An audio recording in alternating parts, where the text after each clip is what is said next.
Corona ভাইরাসের সংক্রমণ বেড়ে যাওয়ায় ২০২০ সালের জুনে কুমিল্লা জেনারেল হাসপাতাল ও কুমিল্লা মেডিকেল কলেজ হাসপাতালে স্থাপন করা হয় দুটি বিশেষ আইসিইউ ইউনিট।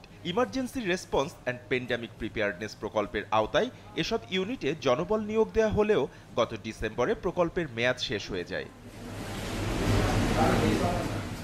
৮ মাস ধরে চিকিৎসক স্টাফদের বেতন ভাতা বন্ধ থাকায় অনেকটাই অচল হয়ে আছে ১৫০ কোটি টাকা মূল্যের আইসিইউ সরঞ্জাম।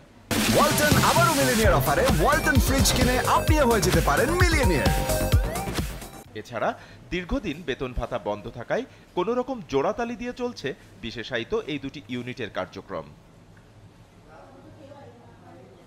এদিকে কুমিল্লা মেডিকেল কলেজ হাসপাতাল ও জেনারেল হাসপাতালের আইসিইউ ইউনিটের প্রকল্পের মেয়াদ শেষ হওয়ায় ৩ জন চিকিৎসক ও ৪ জন নার্স দিয়ে কুমিল্লা জেনারেল হাসপাতালে ৩০টি আইসিইউ বেডের মধ্যে 10টি চালু রয়েছে। এর মধ্যে সেবা পাচ্ছে 5টি বেডের রোগীরা। এমনটাই জানালেন কুমিল্লা জেনারেল হাসপাতালের আইসিইউ বিভাগের মেডিকেল অফিসার ডাক্তার জাহানি নূর। আমাদের যখন আইসিইউটা চালু করা হয়েছিল তখন যে প্রজেক্টটার আন্ডারে চালু করা হয়েছিল ইআরপিপি প্রজেক্ট, সেই প্রজেক্টের আসলে অর্ধেক জনবলই আমাদের নেই। সেখানে 3 জন ডক্টর, 4 জন নার্স এবং 6 জন হচ্ছে তৃতীয় চতুর্থ শ্রেণীর কর্মচারী, অর্থাৎ আয়া, যারা আসলে কেয়ার গিভার হিসেবে এখানে কাজ করেন। তো তারাই আসলে প্রেজেন্ট না থাকার কারণে আমাদের এখন অর্ধেক লোকবল নিয়ে আমরা চালাচ্ছি এবং অর্ধেক বেড আমরা সেবা দিতে পারছি। এছাড়াও করোনা ভাইরাসের চলতি মৌসুমে চিকিৎসা কেন্দ্র প্রস্তুতের সতর্কতার সময় এসে সর্বোচ্চ বিশেষায়িত আইসিইউ ইউনিটের এমন বেহাল অবস্থা দেখে দুশ্চিন্তায় পড়েছেন নিম্ন আয়ের মানুষেরা। সবচেয়ে নিম্ন আয়ের মানুষ কিন্তু সরকারি হসপিটালগুলোতে আসে।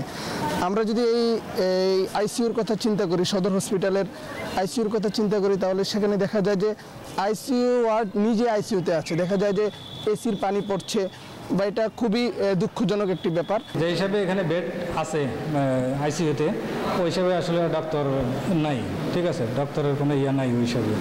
এখানে আরও এখানে ডক্টর বাড়ানোর দরকার, আর ওই যে পানি পড়ে ওগুলা ঠিক করা আমার মনে হয় যে এগুলো জরুরি দরকার। সদর হসপিটালে আইসিইউর অবস্থা খুবই খারাপ এবং কি এসির পানি পড়তেছে, আইসিইউর অবস্থা এখন খুবই শোচনীয়।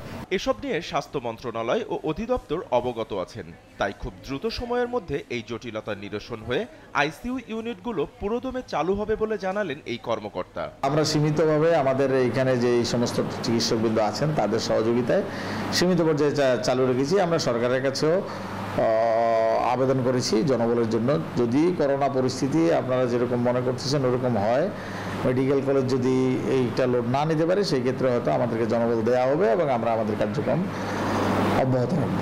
সরকারি এসব আইসিইউ চালু থাকলে সুবিধা পাবে নিম্ন আয়ের মানুষেরা, এমনটাই মনে করছেন সকলে।